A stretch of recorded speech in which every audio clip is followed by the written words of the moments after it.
but we'll have to see what they can do as we go into picks and bans for game number 2.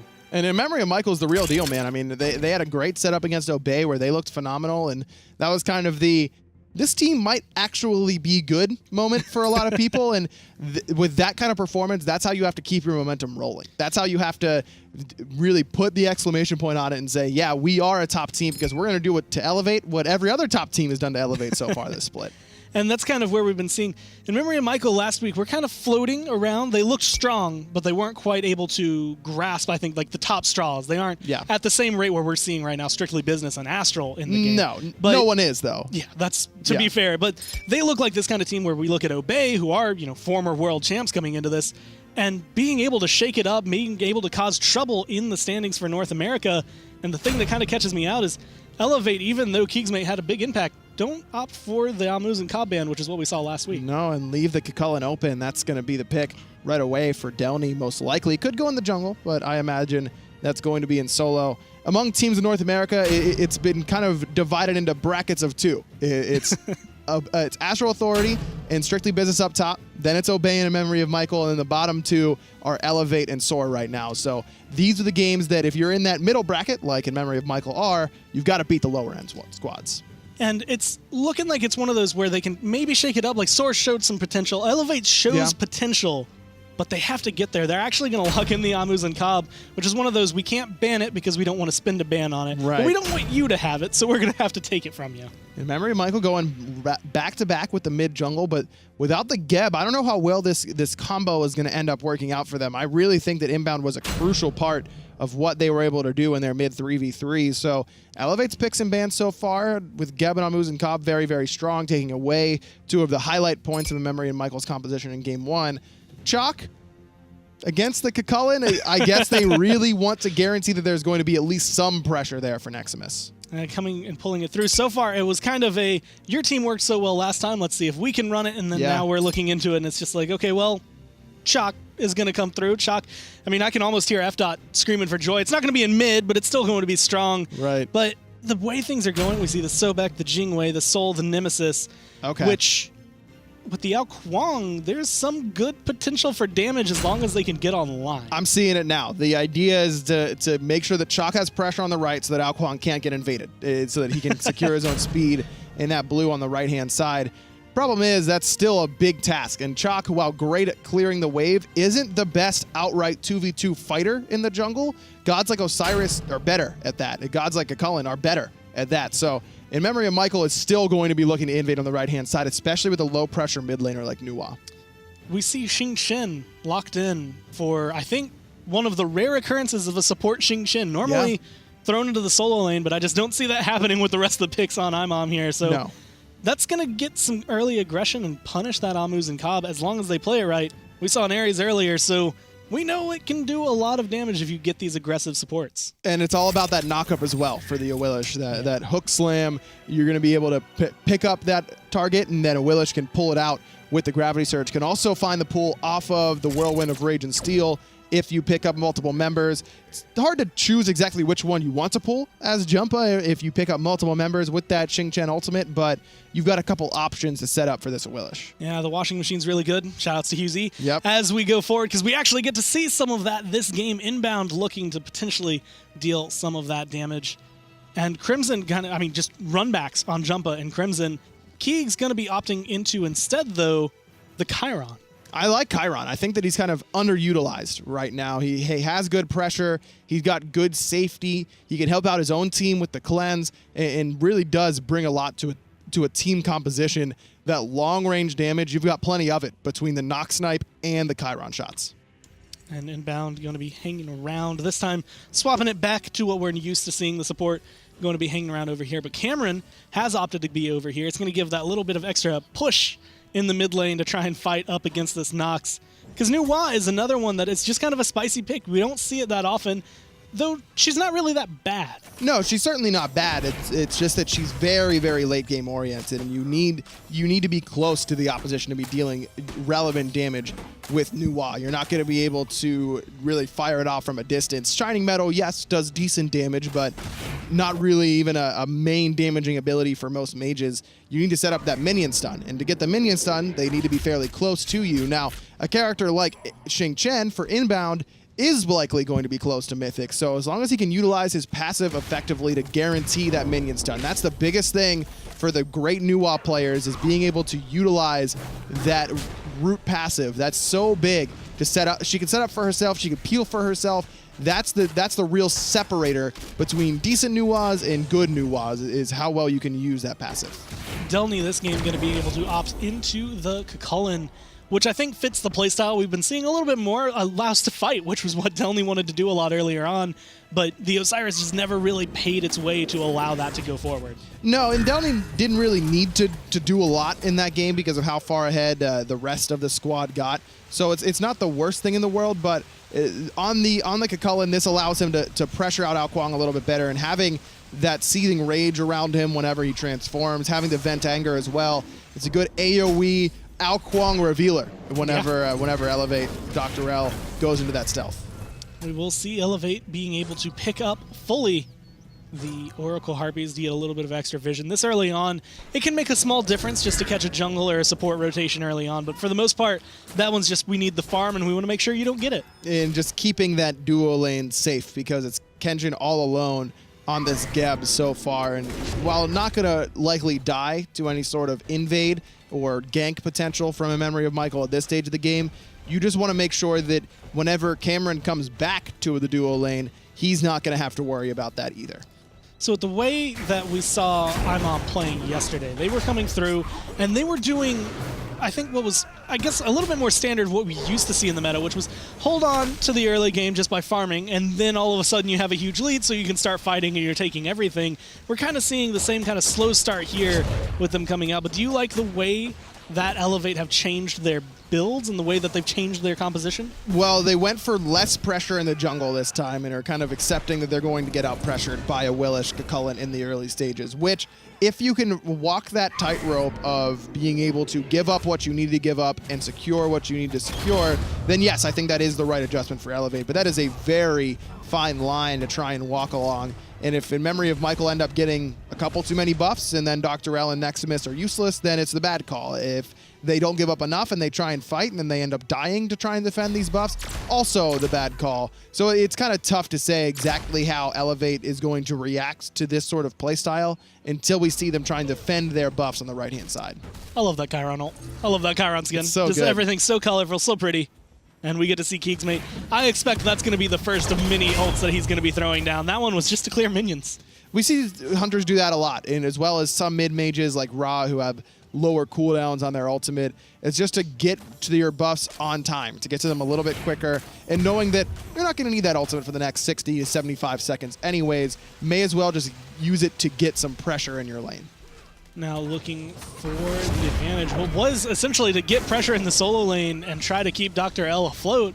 Doesn't seem to be working too well for Elevate. They're at least not getting invaded, which is, I guess, the big move. And that's all that matters. As long as they can get buffs on the right-hand side, if they're getting pushed under tower, who cares? That's not a big deal, as Cameron's going to have to beads off that ultimate from Inbound. Good pressure onto the Muzen Cobb, and in Memory of Michael, you'd think that their buff pressure would be on the right-hand side against the Kuang, but it's really been the majority of it on the left.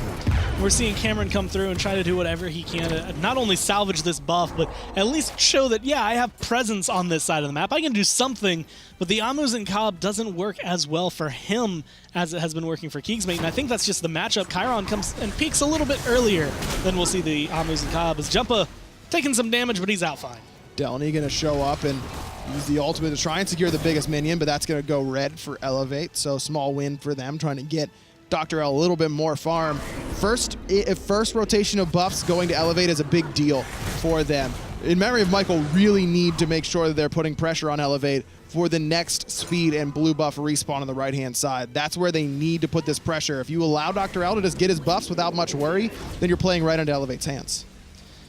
Memory of Michael are playing the patience game. They recognize that they have the same potential that they had last game to build up and get there, but they don't quite have the same setup that they had. They don't have the same overall grand scheme of the game to get things going, and Delnyy going to eat a little bit of poke for his trouble, but he's able to sit over here alone. He's going to be fine alone. On the other side, Nexamiss has pretty much been babysat by DoctorL, and it's not necessarily for Nexamiss, it's more for DoctorL. Just making sure he can get as much guaranteed farm as possible, and not a bad look for the jungler. Sticking even with Jumpahhh so far is exactly what they need from him. So good idea from DoctorL, and in memory, Michael hasn't punished him quite yet for it. They have lost a couple purples on the left-hand side because of how much attention the Kuang has been paying to the right side of the map, as well as where Kenshin has been for the majority of this game, but not a bad thing to make sure that your Kuang is staying safe through the early stages.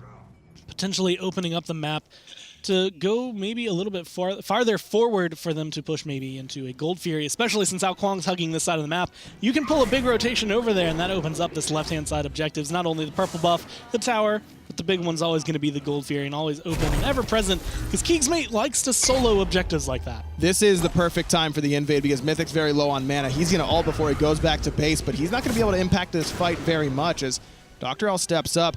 In memory of Michael, need to recognize that this is their best opportunity for a speed buff invade. They're going to be coming in Jumpahhh and Inbowned looking to fight. They're not going to be able to get that. The knockup and the ult coming through. Inbowned going to be able to toss back Nexamiss. He's going to get caught out, but the shield's going to be good. The combo coming down, not enough to connect. And the damage is there, but it's just not enough to try and kill the Chaac. Delnyy, though, does not want to give up. Is chasing down deep, recognizes he's in a 1v3, recognizes the DoctorL is still out Kuang, and they don't want to fight into that, so we're going to see everyone fall back from that one. And ultimately, they were looking for first blood, and they couldn't find anything. I do like the Xing pick into the Kuang as well. Can peel him away very easily, and it's another dot to reveal him in stealth.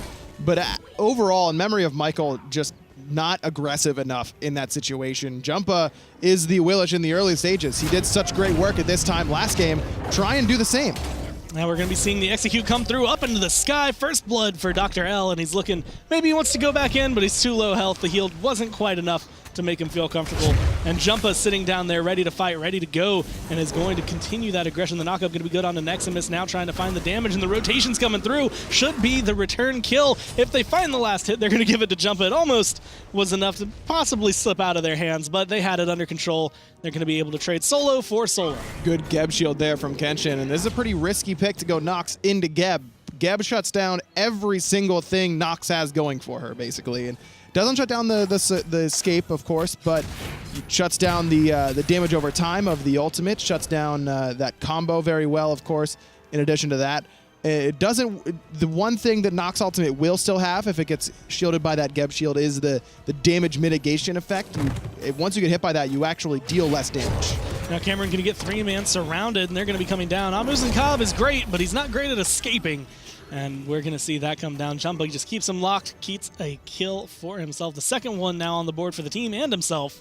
And this is kind of where we saw things start to get out of hand for Elevate last game. And that's awful timing for Cameron to take a death there, because that was right after Elevate had gotten first blood. DoctorL's feeling good because he's the late game Kuang and has gotten to the 9-minute mark without any sort of pressure. He's gotten every single buff of his own so far and the first blood. So he's thinking to himself, all right, I'm in a great position to run away with this game because we're even on the left, we're even in mid, and I'm ahead on right. The problem is that Jumpahhh just got another kill, which puts him ahead of DoctorL, and that puts KeegsMate ahead. And KeegsMate really pushed his lead very, very well in the last game. Plus, Cameron used the beats, so now he's in even more danger of dying again in the next 2 minutes or so. Cameron just has to be more aware of where Jumpahhh is going to be on the map. If all the buffs are down on right and oracles are up on left, chances are jungler's coming to you on the left side. And again, just getting completely out-farmed by KeegsMate. Not worried at all is the ADC for Imom. And Delnyy still wants to fight. And Chulainn has always been that embodiment. Every time I see a solo laner go Chulainn, I know they're going to get to play finally the playstyle they want to. They want to just get in your face. And he allows them to do that a little bit earlier. And we're going to see Inbound ult that speed buff, throw it away, just make sure they know who's boss. Good damage on a Jumpahhh there from Mythic. Hit his combo. Jumpahh's forced to jump away. Crimson as well needs the dash because DoctorL was pushing forward. Inbound is a little bit too early on that ultimate. Was too far away from Kenshin. They wanted to get that fight rolling with a gravity surge combo from Jumpahhh off of Inbound's ultimate, but just couldn't quite find the mark. We see DoctorL getting rooted down as Crimson finds his own root. But again, the combo is the big one for Nox, and when you can only hit one or the other, and you always have that ever-present threat. The Geb shield coming through, you're not going to be able to do the damage you need, and right now, that's a good example. Nexamiss comes through. I don't believe they were able to secure that speed buff. It's going to be sitting on the belt of Jumpahhh, but it's still going to be, overall, a big loss, I want to say, for Imom, just because they use so much to secure their own buff. Well, DoctorL's still very low with no purification beads, but Delnyy can't find him in that rage form. Blue buff invade would swing this slightly in memory of Michael's favor, and at least continuing to put some pressures. Jumpahhh does a nice job of securing it before Nexamiss's axe hits home. And on the left-hand side, Cameron is very far behind in stacks. He's down 30 stacks right now to Keegs on these Devo gloves, and needs to be careful because Keegs knows this is a time to take the 1v1. And he knows how much mana Cameron has. And with the honey coming down to get the slow, the ult coming out, doesn't have a lot to be able to get away, but it is enough to deter the aggression. Not going to get the stinger back, but he's at least going to force Imom to fall back, which they're going to go for the Oracle Harpies immediately, finally confirm them. But DoctorL looks hungry. He's not going to be able to find anyone to eat just yet. Very smart play from Cameron. The only possible way he lives in that scenario is to cripple out Jumpahhh to stop the jump from happening, and it's exactly what he does. Quick reaction time. Put himself into a bad spot initially, but if you can use your mechanics to get you out, doesn't really matter. We're finally seeing, I think, Imom slowly but surely build a lead when it comes down to it, but it's 2-to-1 kills, and really it's not a big lead. The experience is going to make a big difference, but that gold is just easily thrown away depending on how these next few fights go. 2,000 gold at this stage is not enough against Nuwa, Geb, Kuang in the 3v3. You need to be dominating those three with Awilix and Xing Chen in the early game if you want to keep that lead comfy. Now, that's not to say that a memory of Michael is completely done for because they haven't gotten themselves a big lead, but it's going to become harder as this game goes on to keep Mythic's damage off the board. He went for a Warlock Sash Rush and has not been punished for it at all, and that's been very, very good for Elevate. Now he's tanky, he's got damage, he can survive, get up into that ultimate, and put out that damage with the Fire Shards as well. KeegsMate going to be going in, trying to get some damage down, dashing forward, but now 3 surrounding him, and the execute is ready, but Jumpahhh keeping DoctorL under wraps. The Geb Shield's going to be enough to save the jungler, but overall, just being able to make sure that the Hunter lives through. KeegsMate doesn't take a spill, and that's going to be the big one coming out from Jumpahhh. Jumpahhh puts Keegs into hot water by saying, let's go, I'm here, dash in, we'll try and get the kill. And then he saves his life with the beautiful knock-up and gravity surge onto DoctorL, creating distance between Keegs and the Kuang, who was hunting for him with that execute. Really nice play from Jumpahhh. Now looking to potentially find some of their aggression back, but Imom are still in a rough spot to be able to try and fight forward. Delnyy going to go in and stop the back, but when it comes down to it, they are looking for similar play like they had last game without the same lead that they were able to cultivate. And I even see that coming through. Crimson has opted to go back into the Doom Orb. Looking for that big damage as Delny's going to knock up Nexamiss, and he's going to get hit with an ultimate of his own as DoctorL hits that slow but can't quite close the gap for the Wild Storm. Delny's going to be safe for the moment. No purification beads for the solo laner, still relying on using one of those ultimates either in the human form or the rage form to keep himself out of that Kuang execute. Running around the map, Jumpahhh looking for the aggression that he had last game, trying to find any steals he can. He does have a couple of these timers, so he knows when he needs to be there. And actually using Delny's aggression to be able to go in, steal the blue buff away, and he keeps DoctorL dashed and done with his ability to come in and try and save that one. So it's going to be a small win, but it's going to be enough that as long as you get a few of those, you can start building a bigger lead. Exactly. That's the whole idea for In Memory of Michael, and it's a well thought out one, is just use Delny's pressure. He's got the lead in that solo lane. Jumpahhh knows that there's no real point in diving that Kuang. Stealing away that blue buff is worth about as much gold anyways. Crimson is in an unfortunate position, I think. We've mentioned it a couple times, but Kenshin, his ever-present shield is always going to cause trouble for this mid laner, and a lot of the damage he was able to get down last game won't really exist for a long time this game, until maybe some of the later team fights, depending on where the shield gets thrown out.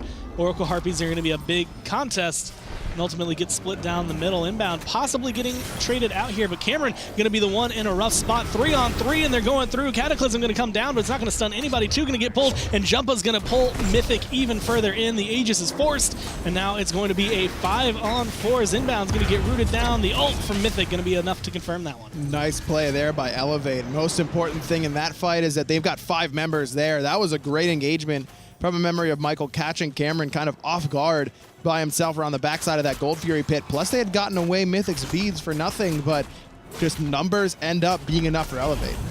Now Gold Fury started. I like the use of the ult from Crimson just to cause a deterrence.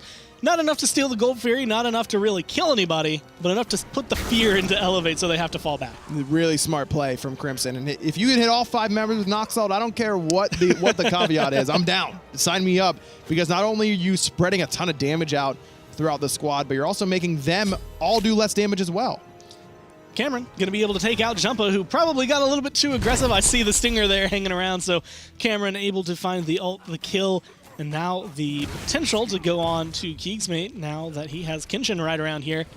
But Kenshin, or KeegsMate here, is playing it safe, recognizing that there's just too much aggression on the side of Elevate. He can 1v2 last game, not so much this game. That was a 2v1 for Cameron in that situation, but he was the one. He turned it around on a Jumpahhh who got his whole kit shut down by that stinger. Had the purification beads. Don't know if it would have been enough to find the kill if he's able to feather step down Cameron there, but either way, Cameron with a really nice play who has had some struggles in lane 1v1 up against KeegsMate, but every time Jumpahhh shows up, Cameron seems to make a great play. So far, Delnyy has been the only successful member to find, of either team, to find a tower. He was able to push down the solo lane tower, get a little bit of gold, and again, any little bit of gold as it stacks up is going to be a lot as Memory of Michael can continue to build it up.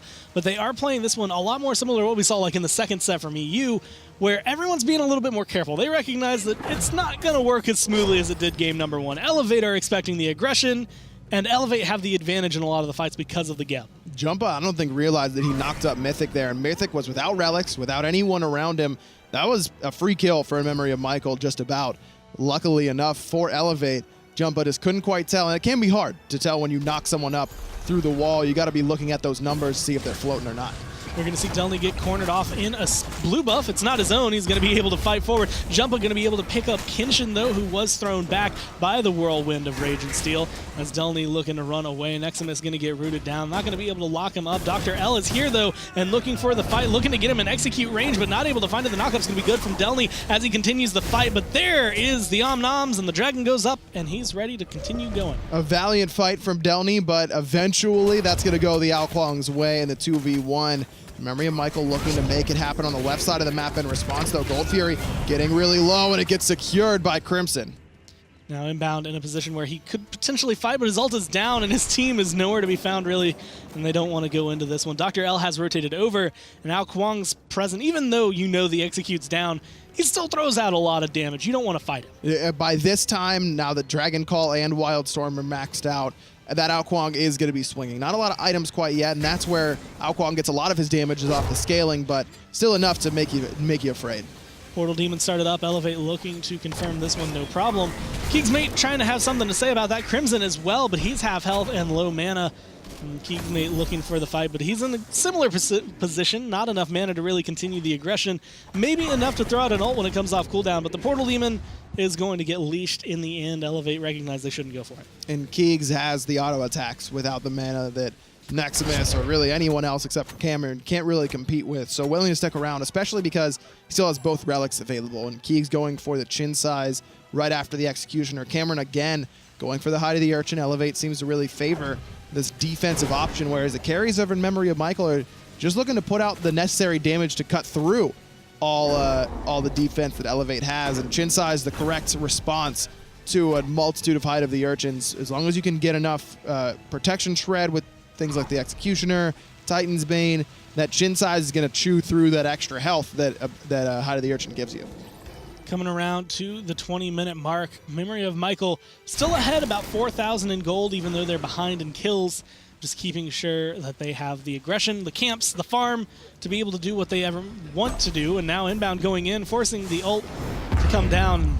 Not going to be able to grab anyone. Going to be a relatively large ult off the board for In Memory of Michael, because now they don't really have anyone to go in and start the fight for them. No, but it also keeps Mythic unsafe in that mid lane. So I'd be happy with that if I'm on In Memory of Michael. Yes, the blink is down for Inbound as well, which is a little bit unfortunate, but Mythic not having that extra bit of safety is important.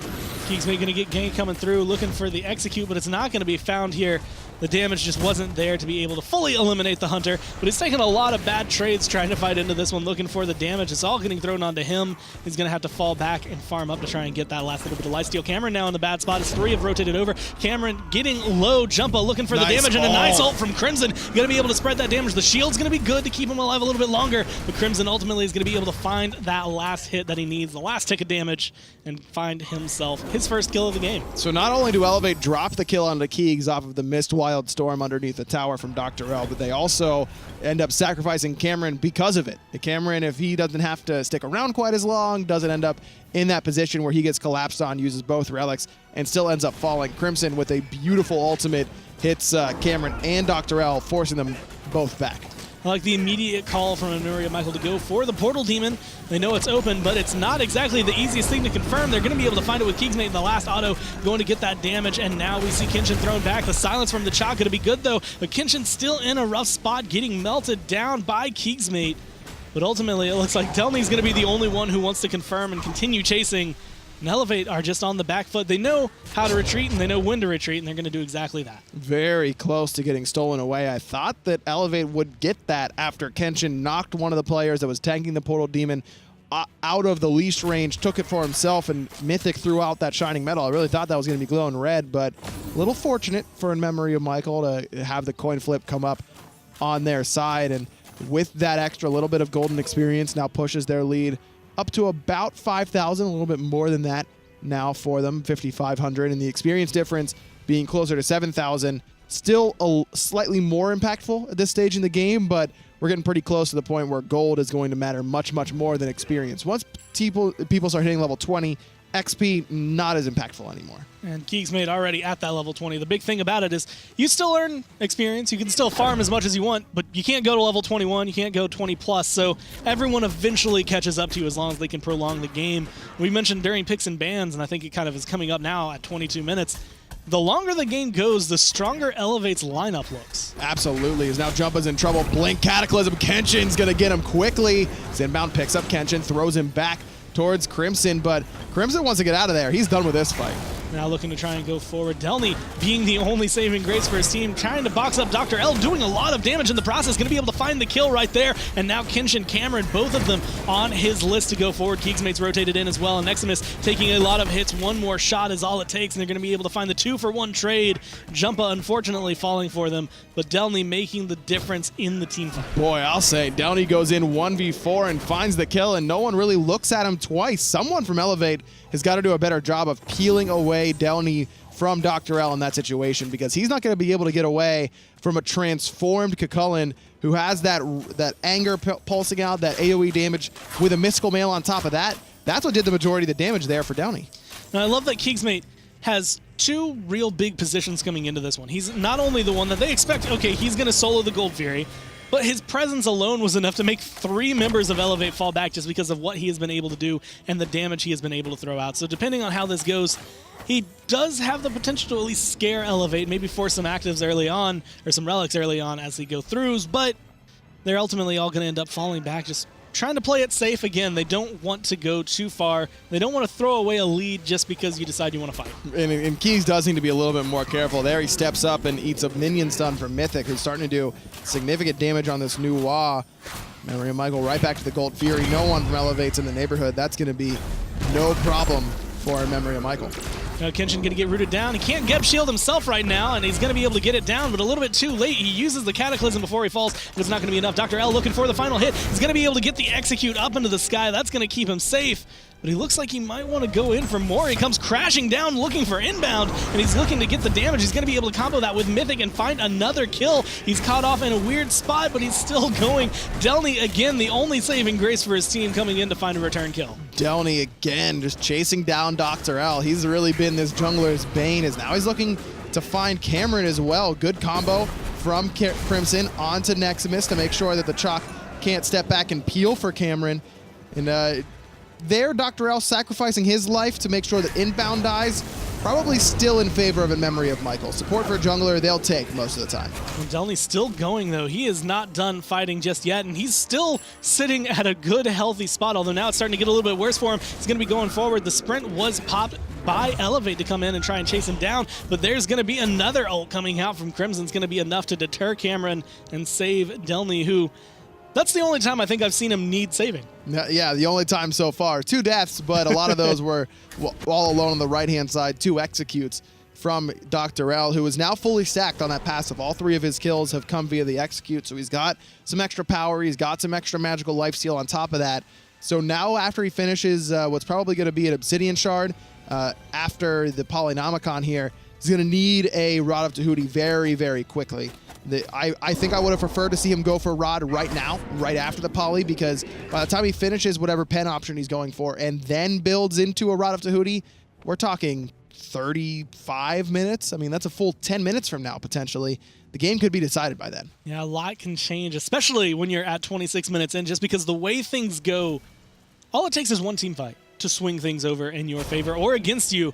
And the Portal Demon and the Fire Giant are part of that reason. We see the teams kind of grouping up over here, doing the dance we have come so accustomed to seeing. And a lot of it is just who can keep better vision of this side of the map, just to make sure that no one goes through and sneaks it, no one goes through and starts it, and ultimately might possibly be able to get some baits out of it. The Portal Demon started up, Crimson and Inbound, just kind of hovering around that one, but Nuwa is going to be able to give vision to everybody. Nice two-man knock-up there by Delnyy. Thorns as well, trying to chase down Cameron, who throws out a stinger of his own. Nexamiss zones away the two frontliners with that ultimate, but where are all the damage dealers from Memory of Michael? They're way back and under absolutely no pressure from Elevate. Going to be able to confirm that Portal Demon, this time doing exactly what KeegsMate likes to do, which is get those objectives and take DoctorL out early on. That saves the squishies in the back line, and now Inbound going to be able to help get rid of Kenshin, locking him down, locking him around and into the ground.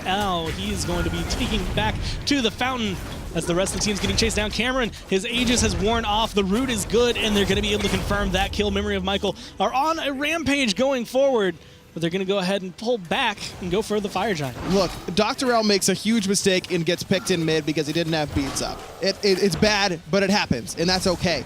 But then Elevate come in and try and save a really dead Kuang and end up losing two more members on top of that. Does a Memory of Michael get a free Fire Giant for killing one member? No, Elevate's got a chance to contest. Do they get a free Fire Giant if you lose 3 to 4? Absolutely no way for Elevate to contest that. Bad play by Elevate to try and come in and save a teammate who had already made their mistake.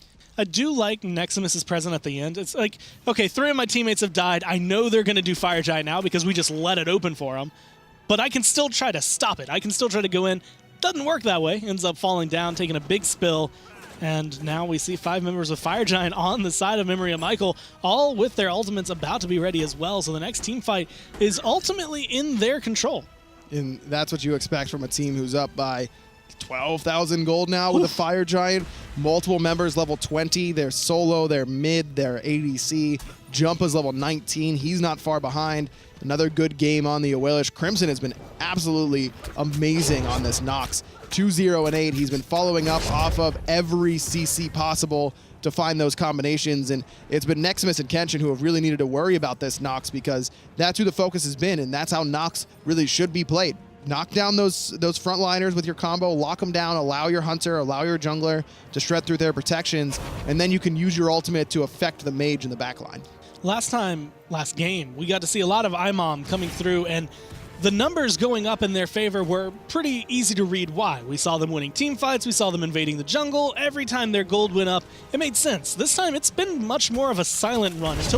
Until now, we haven't seen them fighting as much. There's still only a total of 19 kills on the board, but they ramped it up the faster they got. They got the small lead, it was about 4,000, and they just made it blossom into this full 12,000 and growing with that tower lead as they just continue to push down. And with a Fire Giant, they're looking to get as much utility out of this as possible. The Phoenix is the main target. There's still 2 tier 2s that can give them even more gold and put them even further in the lead. Blank Cataclysm from Kenshin. Up into the sky goes Mythic. Good damage among the majority of a Memory of Michael as DoctorL gets in the backline and kills Crimson before that ultimate goes off. He's going to get taken down here by Jumpahhh, but over in the back, Delnyy still fighting and zoning out, looking to get the kill onto Cameron. And he's looking like he might be able to get it, but the Phoenix and Mythic a little bit too strong. The big form wears down, and he isn't necessarily small anymore. He's still going to make a big impact. The rest of the team's able to confirm another kill going into on Nexamiss.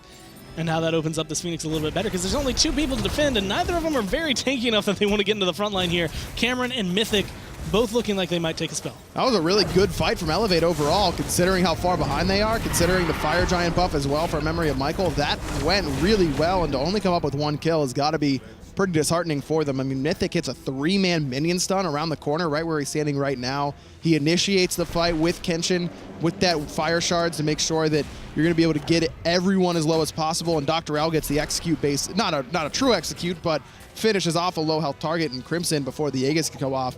all things considered, Elevate does a great job there. It's just that they're so far behind. If they're down 8,000 gold, they probably kill 4 members and are able to counter push in that scenario.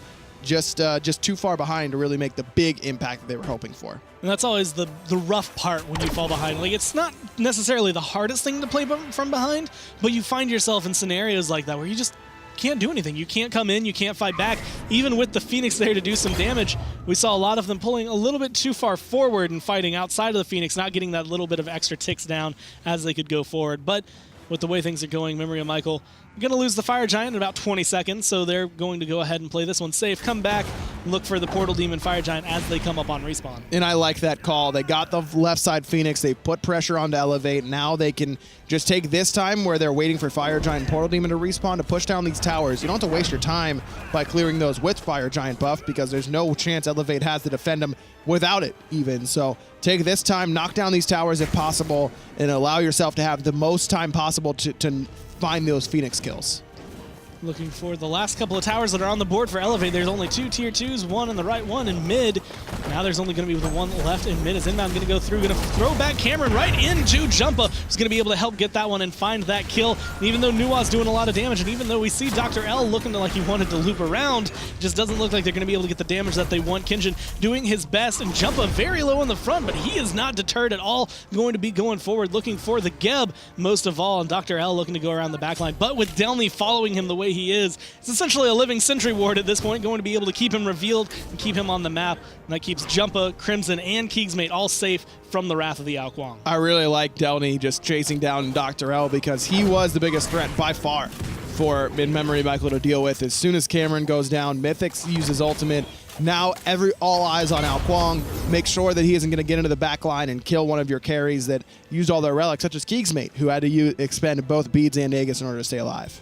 Now, Portal Demon down. I expect that's going to be a back, a heal, and a Fire Giant, unless they're just deciding to play a completely different game than Smite. But the way things are going, this is comfortable for them. They don't even have to worry about a steal coming through this time just because of the lead they've managed to build. And the fact that they put 3 members of Elevate down right before going into that, they didn't even have to worry about the cooldown timers on, or those respawn timers, I guess are the better way to describe them, coming through because no one was going to be alive in time. No chance for Elevate to get in there and defend, and now only 1 tower remaining. They've got 2 Phoenixes to take care of on the mid and right-hand side. Both minion waves are pretty far pushed up. Crimson's going to clean up that one on right to ensure that the 1 minion wave is going to be pushing right, while the rest of A Memory of Michael push on the left. Trying to find the damage. I'm trying to find the opening, I think, is the big one right now. Inbound is the one who will initiate. He does have his blink available, and he will go in just like that. Get the ult only onto Kenshin, but that's been the main target. They're going to pull him back and get rid of the Geb early on. He's just going to get shredded down. 1 more hit is all it's going to take, and they're going to be able to find that Inbound credit for the kill as we see Delnyy in the backline all by his lonesome, but looking to try and solo down Cameron, actually in a 1v3 scenario to the point where he could potentially come out of this better, but he's taking a lot of damage from the Phoenix. Going to be able to make it out alive thanks to his team, and Cameron's still going to take a spill, but DoctorL is here, and DoctorL is looking for the damage and the kill, but he's just not able to do it. He's too slow. He's locked down. The damage is good. Jumpahhh gets the kill. That's 3 gone on the side of Elevate. And now IMOM are able to knock on this door. KeegsMate making the smart call. Goes to the left lane to clear that Phoenix. DoctorL needed to find that execute onto Delnyy. That's why he looked so hungry for that kill. Doesn't matter how hungry he is, though. He's not going to find that meal as Delnyy stays alive. And with Fire Giant regen, he's already back up to half health. Now the middle Phoenix doesn't even matter to the rest of In Memory of Michael this game. The Titan is the main call, and the Titan is going to be what wins the game right there. A nice 2-0 concise victory for In Memory of Michael. Look, In Memory of Michael, like I said, if you didn't believe that they were a good team in North America and had potential to make some noise coming into LAN, you should now, because they have a lot of talent on this squad. And one of the big players has always been KeegsMate. Yes. He's hovering back there. He's good at building. He's good at aggression. He's good at ADC. But Yeah. that game, we got to see Crimson pop off. We got to see Jumpahhh do just as well as he did in the first one. And Delnyy, throughout all of that, which was assisted early on by the jungler, still doing a lot for his team. The takeaway is that you've said, and I've said, every single person on In Memory Every of name. Michael, and that's All how of you them. know a team is starting to click on all cylinders, that every single player is starting to look really good. Jump on the Awilix again in this game. He played so well in Game 1 and did more of the same in Game 2, controlling the right side of the map. I'd like to see him start it earlier on. I think that he could have done it a little bit earlier than he did, but working together with Inbound, setting up for his team, played it very well. And I think the big one was almost constantly going for DoctorL first. Make sure to get rid of that Kuang because you know he's going to do a lot to your mid and your ADC. He's going to do the damage that he needs to be able to clear that up. And that's kind of where Jumpahh's role was last week. It wasn't necessarily going to be, hey, I'm going to farm your jungle. It's, I'm going to make sure that your jungle or your mid can't do what they need to do to my jungle or my mid and my ADC and make sure that we can go through. And he's just doing enough damage throughout all of this and enough just good positioning that his team's looking strong. And Jumpahh's a guy who's been on the cusp of making it into the SPL, on the bottom end teams in the SPL for a long time now. I mean, I was playing against Jumpahhh when I was a player. His transformation, he's learned a lot about the game. He's gotten more comfortable at a competitive level, and it's really starting to pay dividends. I'm happy for him. And it was just the first showing. I mean, a nice strong 2-0 to start off North America for the day, but that was the third set of the day. We still have 2 more after this one, so we're going to take a short break and come back with more North American goodness.